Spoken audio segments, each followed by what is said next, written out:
ముఖ్యంగా ఇవాళ సుప్రీంకోర్టు పచ్చ జెండా జనగణలో కులాల లెక్కింపు సుప్రీంకోర్టు గ్రీన్ సిగ్నల్ ఇచ్చింది. కులగణకు వ్యతిరేకంగా చూస్తూ దాఖలైన పిటిషన్ కొట్టివేసింది. సంక్షేమ పథకాలు అమలుకు ఇది తప్పనిసరి. బీసీ జనాభా తెలిస్తేనే సమగ్ర అభివృద్ధి సాధ్యమని వెల్లడించింది. కులగణ ప్రభుత్వ విధానమైన నిర్ణయమని, అందులో కోర్టులు జోక్యం ఉండొద్దని సిజేఐ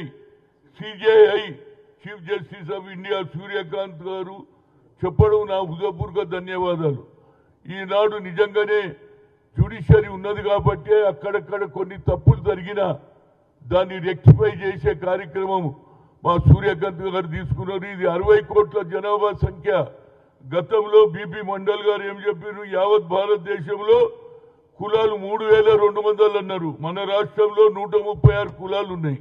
దీనికి రాహుల్ గాంధీ గారు ఎప్పుడైతే కన్యాకుమారి నుంచి కశ్మీర్ వరకు మ్యారథాన్ పాదయాత్ర చేసి 4500 కిలోమీటర్లు నడిచిన తర్వాత జనం సంగతి తెలుసుకున్నారు, నిరుద్యోగుల సంగతి తెలుసుకున్నాడు, రైతుల సంగతి తెలుసుకున్నాడు, పేదవారి సంగతి తెలుసుకొని అప్పుడు అన్నాడు, నేను ఇప్పటి వరకు ఎస్సీ ఎస్టీలకే అన్యాయం అనుకున్నా, వారికంటే ఎక్కువ బీసీలకు అన్యాయం జరుగుతుందని ఆయన ఒక కాల్ ఇచ్చిండు. We come to the power, will conduct caste wise census.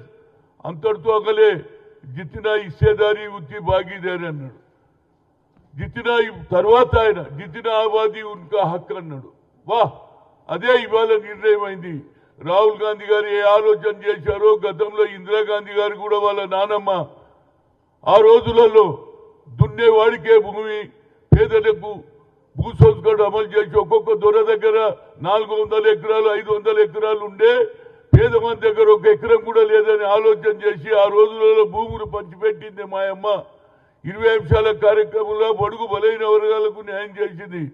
అదే కోవలో ఉన్నటువంటి, అదే బ్లడ్ లో ఉన్నటువంటి రాహుల్ గాంధీకి ఒక మంచి ఆలోచన వచ్చింది.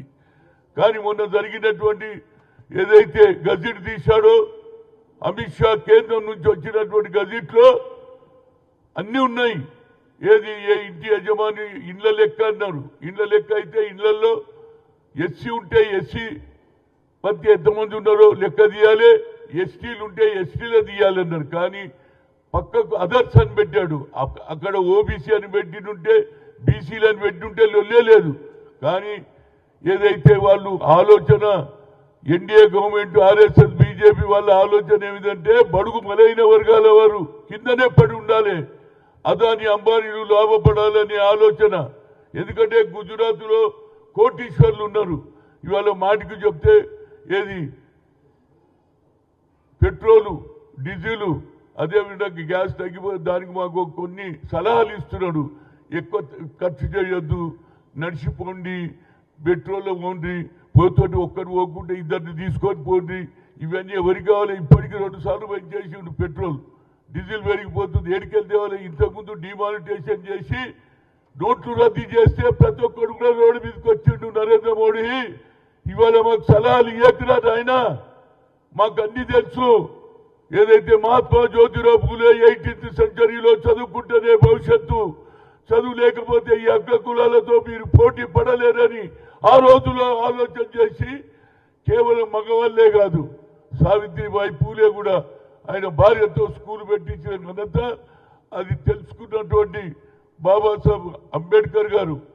చదువుకున్నాడు, బ్యారిస్టర్ అయిండు, మన దేశానికి రాజ్యాంగం రాసినటువంటి వ్యక్తి ఎవరని ఆలోచన చేస్తే ఆనాడు మహాత్మా గాంధీ, పండిట్ జవహర్లాల్ నెహ్రూ, వల్లభాయ్ పటేల్, అదేవిధంగా మౌలానా గారు కలిసి అన్నారు, కడుపు గాలినోడు, పేదరికం లెక్కలు వచ్చినోడే మన రాజ్యాంగం రాయగలుగుతాడు, అది సరి అయిన వ్యక్తి ఎవరని అంబేద్కర్ రాశారు. ఇలా అంబేద్కర్ రాసిన రాజ్యాంగాన్ని కూడా తొక్కేయాలని, పక్కకు పెట్టాలని, దానికి మా రాహుల్ గాంధీ గారు ఎక్కడికి పోయినా ఏది భగవద్గీతలాగా కాన్స్టిట్యూషన్ బుక్ తీసుకొని తిరుగుతున్నాడు. ఇవాళ సూర్యకాంత్ గారు ఏది చీఫ్ జస్టిస్ ఆఫ్ ఇండియా ఒక మంచి నిర్ణయం తీసుకున్నాడు. ఆయన ఒక్కటే అంటున్నాడు, కులగణలో జనగణలో కులగణ లేకుంటే అభివృద్ధి ఎట్లా జరుగుతుంది? మీ సంక్షేమ కార్యక్రమాలు చేయాలంటే పేదలు తెలుసుకొని చేయాలి కదా. వారి సంఖ్య తెలియకుంటే ఇది న్యాయం కాదు కనుక ఇవాళ నేను నిర్ణయం తీసుకున్నాం. ఈ జనగణలో కులగణ జరగాల్సిందే, ఏ కోర్టు కూడా దీనికి అడ్డం పడవద్దని చెప్పిన కనుక ఇలాంటి హిస్టారికల్ నిర్ణయం తీసుకున్నటువంటి చీఫ్ జస్టిస్ కు జ్యుడిషియరీకు నా ఉదయపూర్వక ధన్యవాదాలు. ఇవాళ మేము ఎన్నో ఏళ్ళ కళలు చూస్తున్నాం, మా గురించి పట్టించుకునేటోడే లేడా, మాకు న్యాయం జరుగుతుందా అని ఆవేదనలో ఉన్నప్పుడు ఇవాళ జ్యుడిషియరీ కూడా రాజకీయంగా వాళ్ళు మమ్మల్ని దెబ్బ కొట్టాలని చూశారు, ఆర్ఎస్ఎస్ బీజేపీ. కానీ మా రాష్ట్రంలో ఉన్నటువంటి ముఖ్యమంత్రి గారు, నేను 10 ఉమ్మడి జిల్లాలు తిరిగిన తర్వాత ఆయన కామారెడ్డిలో ఏది సిద్ధరామయ్య గారి సమక్షంలో కర్ణాటక ముఖ్యమంత్రి సమక్షంలో 42% రిజర్వేషన్ ఇచ్చితే ఆయననే చెప్పిండు మా ముఖ్యమంత్రి 56% తెలంగాణలో బీసీలు ఉన్నారని చెప్పాడు.